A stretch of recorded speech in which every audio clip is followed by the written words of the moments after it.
Assalamualaikum. Hey guys! Ingredients for KFC Japanese chicken rice: 1 cup of rice, 1 1/4 cup of chicken broth, 1 tablespoon of light soya sauce, sliced ginger, chives, chopped garlic, 2 pieces of KFC original recipe chicken.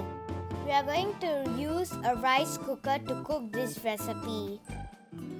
Rinsed rice, ginger, garlic.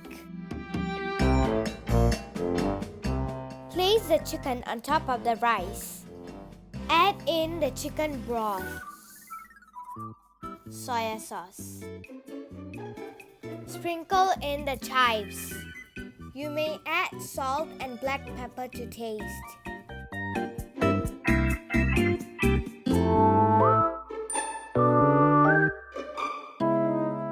Set aside the chicken. Shred the chicken. KFC Japanese chicken rice is ready.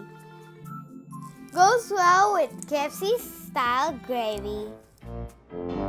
Oh yeah, it's yummy delicious.